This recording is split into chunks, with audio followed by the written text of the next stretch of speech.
mabuk sama temen, update story yang gitu-gitu enggak ya. Tolong, manusia goblok macam itu ya, yang mikirannya Mbak berarti ngene, yang suka nyari-nyari, ngerti gak sih? Nyari-nyari pertanyaan bodoh untuk dijawab, tolong minggir, sumingkir atau kok kene.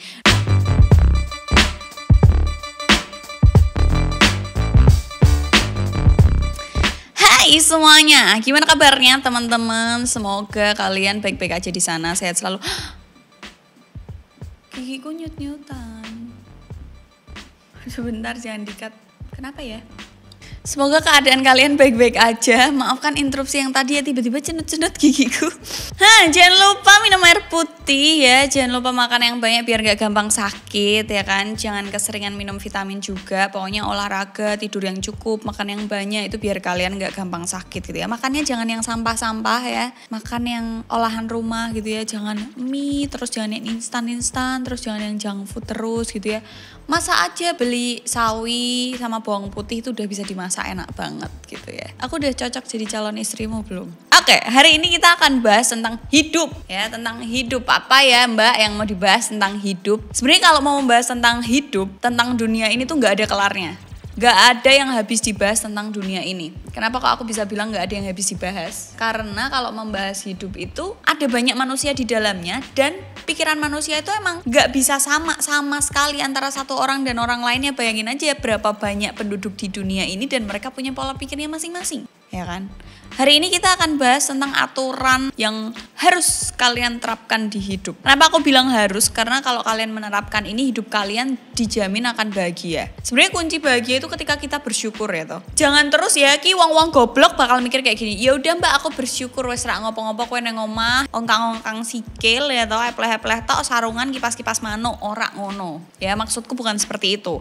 Kamu tetap menjalani hidup seperti biasa, tetap punya target, tetap berusaha, tetap kerja keras, bener-bener kerja keras. Karena kalau kamu bekerja terus cuman hasilnya capek doang, berarti kamu belum kerja keras, ngerti kan? Berarti kamu kerja doang, melakukan rutinitas, itu kamu capek. Tapi kalau kamu udah capek, stres sampai tidurmu itu gak bisa satu hari itu cuma 6 jam doang, bahkan cuma 4 jam, 3 jam ataupun 2 jam, itu baru kamu kerja keras. Tapi ya apa yang kamu lakukan untuk tidak tidur itu benar-benar bermanfaat, bukan cuma nongkrong sama temen, mabuk sama temen, update story yang gitu-gitu enggak ya. Tolong, manusia goblok macam itu ya, yang mikirannya Mbak berarti ngene, yang suka nyari-nyari, ngerti gak sih? Nyari-nyari pertanyaan bodoh untuk dijawab, tolong minggir, sumingkir atau kok kene. Nah ono wacana nih lo tak wacake saiki gitu ya. Kita akan membicarakan tentang hidup gitu. BTW, sebelum kita masuk ke poin-poin ya kan yang akan aku sebutkan. Kemarin tuh aku habis jalan-jalan di daerah Semarang gitu, terus ada di radio itu, ini bukan kata-kataku tapi kata-kata orang itu, cowok yang ngomong. Aku gak tahu dia ngutip dari mana, tapi kata-katanya bagus. Dia bilang gini, saya itu gak pernah membandingkan hidup saya dengan orang lain, tapi saya akan membandingkan hidup saya yang lalu dengan saya yang sekarang. Itu hidupmu dijamin bahagia gitu ya. Kamu gak akan mengcompare dirimu dengan orang lain yang jelas orang tuanya berbeda, background keluarganya berbeda, pendidikan di dalam keluarganya berbeda, cara orang tuanya memperlakukan berbeda, makanannya berbeda, hidup di rumah yang berbeda. Ya, gimana kalian bisa membandingkan kamu dengan orang lain gitu ya? Tapi kata-katanya bagus, memotivasi banget ya. Memotivasi aku khususnya yang dengar itu waktu itu tuh kayak, oh iya ya, ngapain aku harus membandingkan hidupku dengan orang lain, toh yang menurut orang lain membahagiakan, menyenangkan. Contoh, menurut orang lain punya uang banyak menyenangkan, belum tentu menurutku iya. Mungkin menurutku aku hanya perlu uang yang cukup, bukan banyak, bukan bergelimang harta. Contoh kecilnya kayak gitu. Mungkin orang lain ketika makan steak itu udah bahagia banget, tapi enggak. Menurutku makan nasi pakai sambal, mangannya gue tangan sego hangat-hangat kayak enak banget ya kan. Dan sekarang perutku kerucuk-kerucuk. Kayak gitu contohnya. Nah, kita akan bicara tentang hidup nih, kita akan santai-santai. Jadi silakan kalian dengerin konten ini aja ya, jangan di skip-skip biar kalian tahu full dari awal sampai akhir. Aturan yang pertama adalah jangan pernah punya utang. Mbak Adel punya utang nggak? Kalau aku pribadi aku nggak punya utang, tapi orang tua aku punya utang. Karena aku sudah bisa, maksudnya sudah bisa bantuin keluarga, maksudnya bukan yang punya duit banget, tapi aku bisa membantu. Akhirnya utang orang tuaku, oke aku kayaknya bisa nih bantuin, yang kayak gitu. Kenapa kok aku bilang jangan pernah punya utang? Karena ketika kita punya utang berarti kita itu maruk, kita itu rakus. Contohnya kayak gini. aku punya usaha makanan. Aku pengen buka kedai yang gede, yang ada kiosnya, yang bagus, yang bangunannya kokoh, ada AC-nya, ada pegawainya dan lain-lain. Tapi kemampuan finansialku tuh belum, dan aku tidak punya perencanaan finansial. Bukan berarti berutang itu tidak boleh ya. Untuk orang-orang yang bisnismen, mereka emang terbiasa untuk muterin duit karena mereka punya kayak pandangan ke depan, uang ini akan aku ganti dari mana uangnya. Nah, kalau kamu belum punya kapasitas itu, ojo sekali-sekali kowe utang. Kalau aku kemampuan finansialku belum mampu untuk beli kios besar dengan perabotan di dalamnya, ya jangan dulu, jangan utang. Emang gak mampu, jangan dulu. Coba syukurin apa yang ada dulu, coba maksimalin apa yang aku punya dulu. Online dulu kek, cari variasi-variasi lain. Maksimalin yang aku punya dulu, baru akhirnya kita pelan-pelan naik ke step berikutnya. Dia kayak gini, aku pengen investasi emas tapi aku gak punya uang, ya udah aku pinjam ke bank uangnya. Pinara uang goblok gitu. Kalau kamu punya perencanaan finansial yang baik, ya sekarang lah, wes pinter, expert di dalam itu. Tapi kalau kamu gak punya perencanaan finansial yang baik, ngapain? Ya emang bisa dibilang kita investasi itu tanah, rumah, properti, emas, dan lain-lain ya, seluruh macam jenis investasi. Tapi ada satu investasi yang kalian gak akan rugi. Investasi ke dirimu sendiri, belajar, baca buku, menjadi pribadi yang lebih baik, punya kebiasaan baik yang baru, memperbaiki kebiasaan, bukan merubah kebiasaan lama, bukan menghilangkan kebiasaan lama, tapi memperbaiki kebiasaan lama yang menurut kalian itu nggak baik gitu. Itu yang pertama, jangan pernah utang. Selanjutnya, kalian itu nggak boleh milih-milih teman, tapi kalian harus memilah teman. Kenapa kok aku bilang kayak gini? Kita sebagai manusia ya, nggak boleh milih-milih teman. Aku mau temenan yang suge-suge wae. Aku gelem konconan sing sekolah yang kene wae. Aku gelem konconan mbek wong sing koyo ngene wae. Kita harus berteman dengan semua orang karena kita nggak tahu topeng apa yang mereka pakai ketika pertama kali ketemu kita. Yang padahal di dalamnya tuh tersembunyi berlian yang luar biasa atau cuman biji jagung. Jadi kita nggak boleh milih-milih teman. Kita harus menerima semua teman, tapi kita harus memilah mana yang baik untuk kita dan mana yang nggak baik untuk kita. Contohnya kayak gimana Mbak? Kamu nggak boleh membedakan antara temanmu yang kaya dan temanmu yang kurang mampu. Kamu nggak boleh membedakan antara temanmu yang naik mobil sama yang naik motor. Rangkul aja semuanya, seru-seruan orang kita berteman gitu ya. Tapi kita akan memilah ketika kita akan sering kumpul sama siapa, kita curhat sama siapa, kita brainstorming sama siapa, tukar pikiran sama siapa, kita ngobrol deep talk sama siapa. Kalian harus memilah itu. Kalian harus memilah untuk menjadikan dia adalah sebagai teman dekat yang benar-benar dekat, tahu semuanya tentang kamu, sama yang emang teman aja. Karena kalau ditanya sekarang, lingkungan terdekatku ya cuma timku doang, nggak ada yang lain. Ya emang karena hari-hari aku sama mereka ya, bukan berarti aku menutup pertemanan terus lupa sama teman lama, enggak.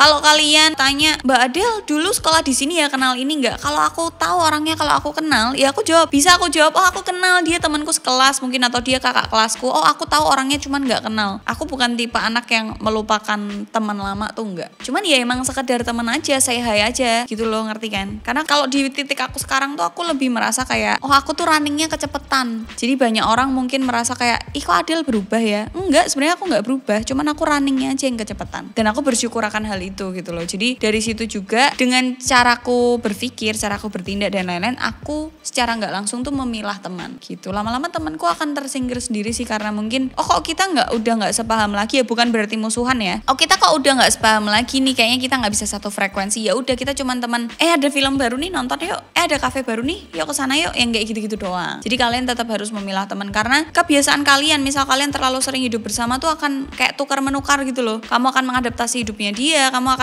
dia juga akan mengadaptasi hidupnya kamu. Jadi pilah-pilah untuk teman, tapi jangan milih-milih teman. Terus masih juga seputar teman. Semua hal itu pasti ada sisi positif dan sisi negatifnya. Sama halnya kayak teman gitu ya. Mau teman kamu sebobrok apapun, sejelek apapun, pasti tetap ada nilai positifnya. Rakyat yang siji tetap ono. Begitupun juga hal yang ada di dunia ini. Misal kamu dipecat kerja, mungkin ada sisi positifnya. Negatifnya kamu kehilangan pekerjaan, pemasukan nggak ada ya kan. Gengsi ya toh, teman-temanmu masih pada kerja terus tiba-tiba kamu nggak ada kerjaan ya kan. Tapi sisi positifnya mungkin kamu akan dipertemukan ke lingkungan kerja yang baru, yang lebih enak, yang lebih mapan, atau mungkin kamu emang tidak cocok berada di situ dan Tuhan menyelamatkan kamu. Ojo ning kono, budayane ra apik, wis kowe minggat toko kono. Contohnya tuh kayak gitu. Semua hal itu pasti ada sisi positif dan negatifnya. Contoh yang terjadi di hidupku adalah Tiba-tiba callingan kerjaan mundur. Yang harusnya di awal bulan tiba-tiba mungkin di akhir bulan, pokoknya mundur. Ternyata sisi positifnya adalah, oh kayaknya Tuhan tahu deh, aku tuh belum prepare untuk mengerjakan itu sekarang. Karena mungkin anak-anak atau timku lagi pada nggak fit, pikirannya lagi banyak, kerjaannya lagi banyak, akunya juga mungkin habis ini mau sakit. Ternyata adalah bener. Jadi kayak jangan selalu menganggap semua hal yang terjadi tiba-tiba itu selalu musibah. Enggak, pasti ada sisi positifnya di situ.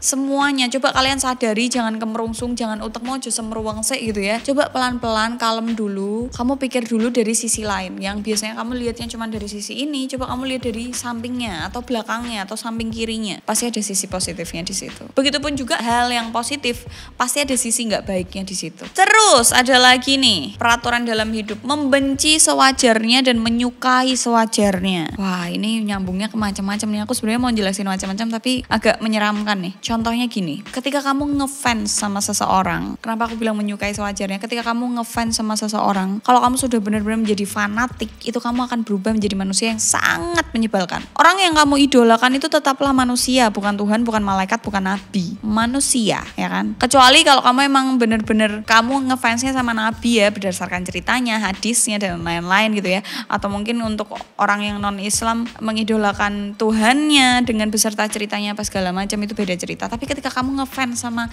seseorang, sama idola kamu, dia adalah manusia. Dia berojol dari Meki maknya, ngerti kan? Dia tetap minum ASI, makan nasi mungkin, atau makan makanan yang ada di dunia sama kayak kalian. Jangan sangat mencintai dia, terus kalau ada kritik datang ke dia padahal penyampaiannya sudah bagus, terus kamu menghujat orang itu. Menghujat orang yang ngeritik. Seolah-olah kamu gak mau idolamu tuh ada cacatnya sedikit pun. Padahal dia tuh manusia. Betapa beratnya bebannya idolamu yang harus punya fans kayak kamu, yang gak sadar kalau idolamu tuh juga manusia. Banyak tuh fans-fans yang kayak terlalu seolah-olah, misal fans cewek gitu ya, dia tuh suamiku gitu. Mungkin 1 banding sekian ada yang namanya fans akan nikah sama idolnya, mungkin iya, tapi kan gak semua 1 banding sekian gitu ya. Ada seorang idol yang aku suka gitu, dia sempat bilang kayak gini, kamu boleh mencintaiku tapi jangan pernah menganggap aku sebagai suamimu, karena kamu akan mendapatkan orang yang lebih baik daripada aku yang akan mengerti kamu. Ngerti kan? Karena mungkin dia itu penyampaian paling halus untuk bilang ngefans be aku secukup wae, ojo sampai kayak ngono. Tapi dia mengutarakan itu dengan sangat baik gitu ya.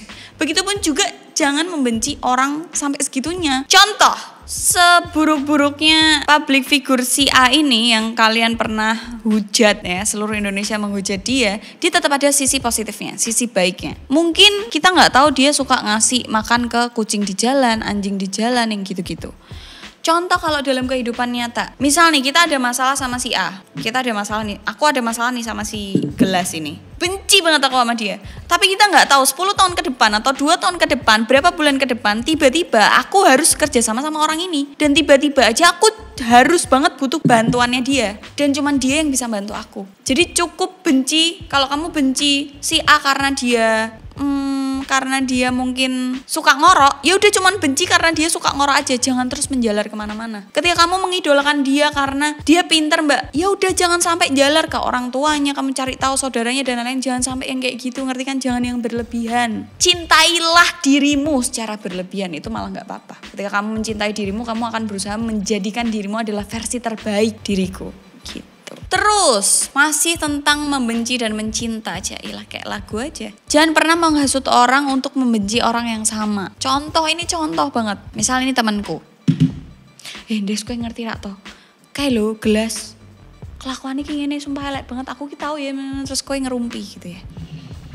Aku memaksa dia untuk benci sama Gelas, contohnya gitu. Benar-benar memaksa, benar-benar selalu memaksanya, kamu harus benci sama dia, nggak kayak gitu. Caramu ki mesti halus ya, utek-utek kok ki mesti caranya halus. Kamu tahu nggak, tahu dia tuh pernah ngutang nggak bayar. Kamu tahu nggak, tahu dia tuh pernah pergi ke hotel.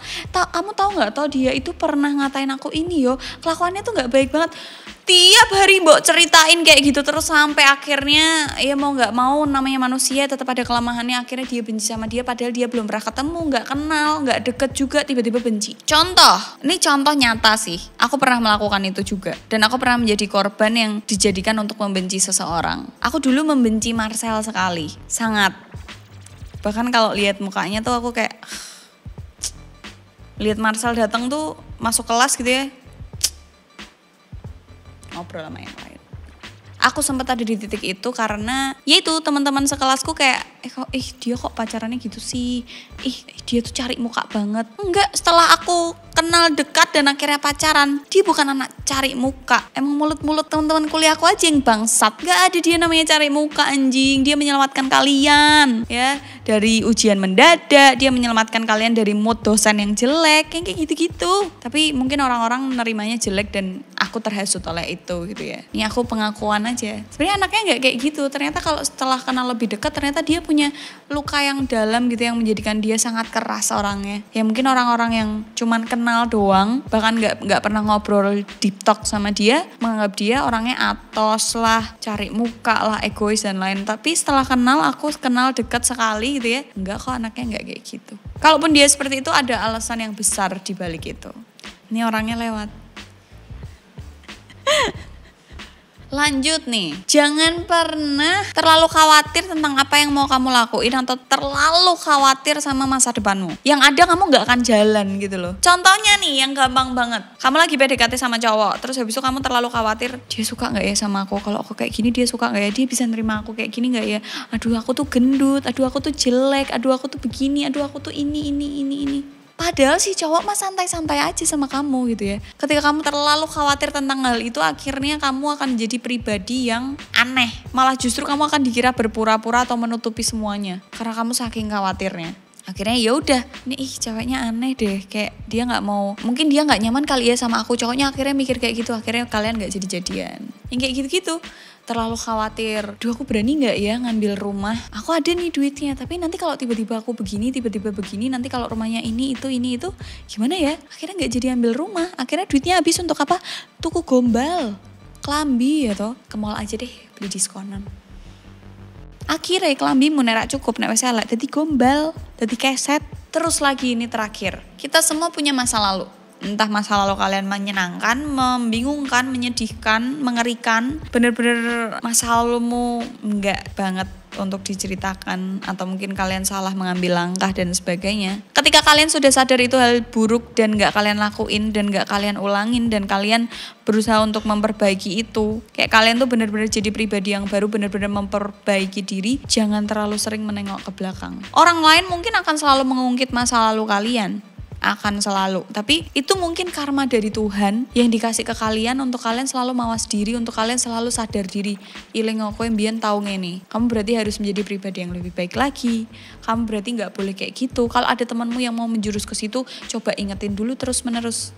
Mungkin itu karma dari Tuhan untuk kamu membantu sesama atau membuat kamu jadi sadar diri. Tapi kalau kamu terlalu sering menengok ke belakang dan khawatir tentang masa lalumu dan kamu gak move on, ya kamu akan stuck di situ, jalan di tempat, gak akan lari dan gak akan melangkah ke step selanjutnya. Bukan berarti kamu jadi pribadi yang dulu aku pernah bully orang mbak, dulu aku pernah melecehkan orang dan sebagainya. Terus kamu melupakan masa lalumu dan tetap berperilaku sama, kayak seolah-olah masa lalumu biasa aja, atau bahkan kalian menutupi itu semua tapi tetap berkelakuan jelek, atau di masa lalumu kamu pernah melakukan kesalahan tapi kamu gak pernah minta maaf. Kalau orang mau beranjak dari masa lalunya ke menjadi pribadi yang lebih baru, seenggaknya selesaiin dulu yang lalu.